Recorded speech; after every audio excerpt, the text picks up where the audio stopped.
All right, welcome back to the Vault Report. I'm here with St. Bonaventure assistant coach Dana Valentine. I appreciate the time. How we doing? I know you wrapped up, I believe, session one of the offseason. Yes, sir. Yes, sir. Things are going well. Always good to jump on with you here. It's been going solid, man. We got a brand new group, so trying to get everybody up to speed and get everybody acclimated. But the first session went really well.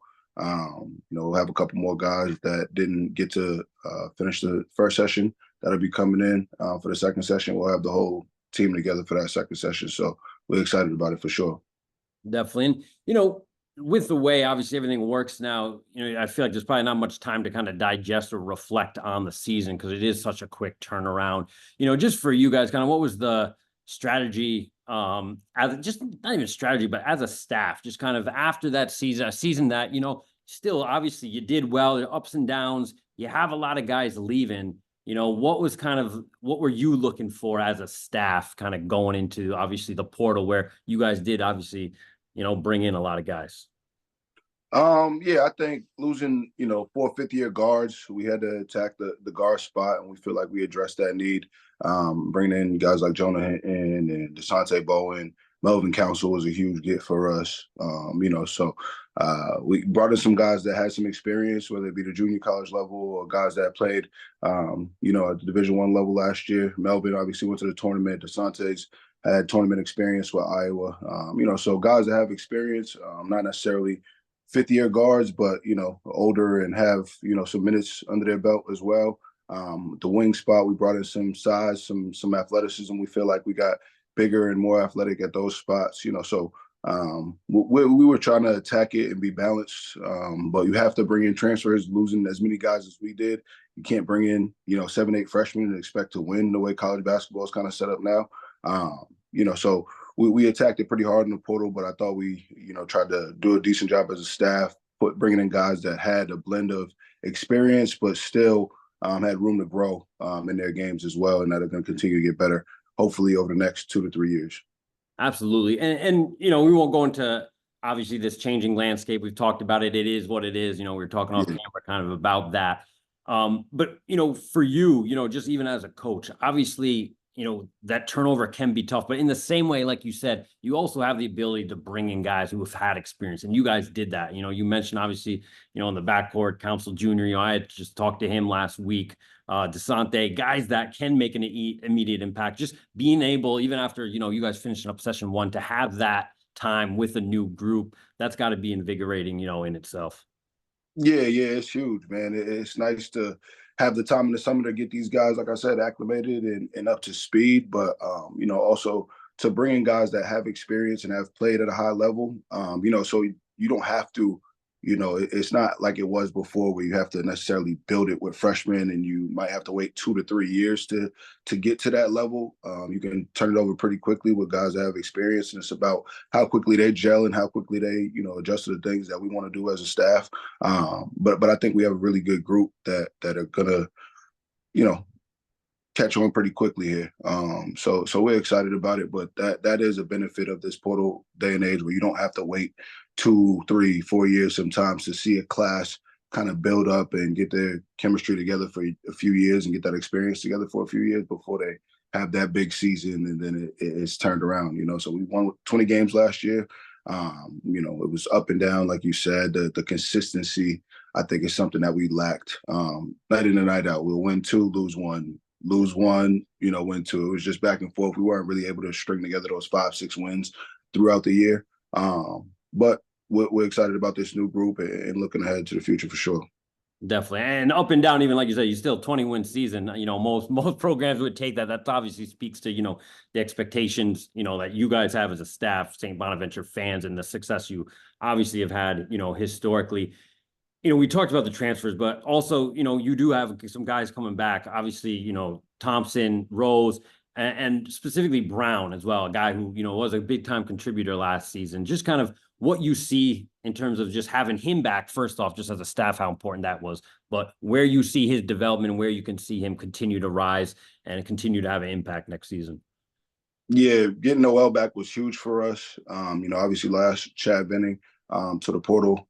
He's going to do great at Boston College, but the bigs landscape is so challenging. Like we talked about, just to bring in quality big men like Noel. Noel was great for us down the stretch of the season. Played awesome in the A10 tournament. So for him to come back is pivotal for our group. He's a connector off the court as well. Like everybody loves him. He has a great spirit about him. So just bringing him back off the court success-wise is going to be huge for us, but on the court as well. He's got a big body. He does a great job screening and rolling, catching and finishing. You can actually throw it to him in the post. I know that's not something a lot of teams are doing necessarily as much, but he does a great job back to the basket. He's got good footwork and hands. So he's going to be somebody that's going to be huge for us. We brought in Mike Faloran as well in the transfer portal, transfer from Salt Lake Community College, who's going to be, good for us. I think his basketball is ahead of him for sure. But Noel, man, he's going to be pivotal for what we do this year. Just his ability on and off the court to, be a big piece of what we do.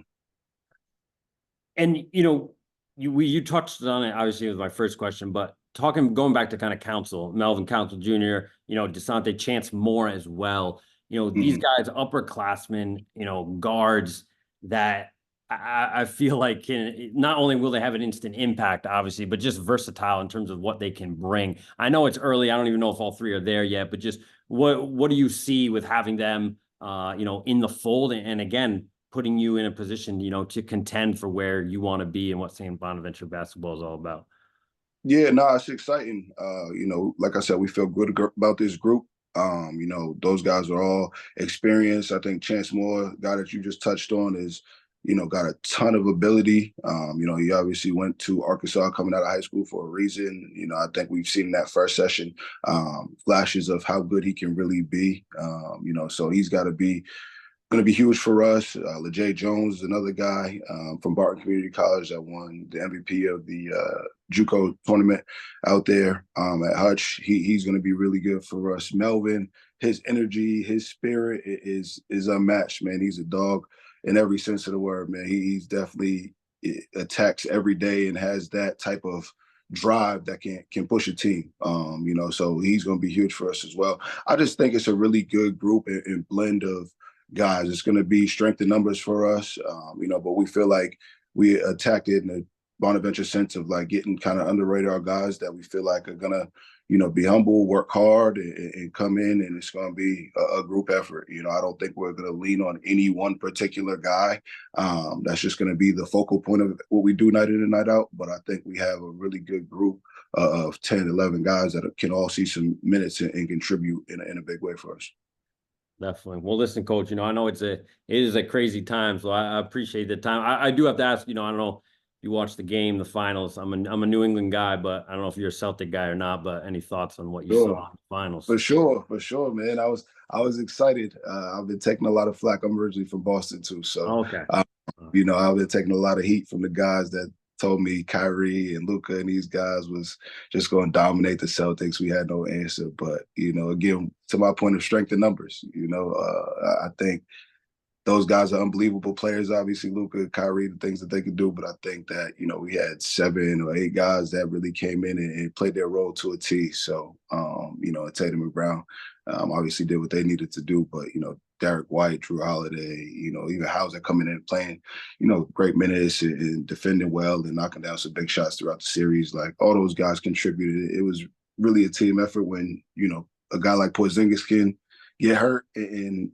we can still handle the series the way we did. That says a lot about the Celtics and Job Mazzulla and those guys did, man, for sure. So it was fun to watch for sure. Yeah, no, it was surreal for me. So I played against Missoula in high school. So oh yeah, okay. We went to Hendrick and I was at South Kingstown. So it's just it's funny to see a guy you're playing with. I'm not young, but I'm also not super old. But seeing him win a title at that it was pretty impressive. But yeah, that's what's up, man. That's cool.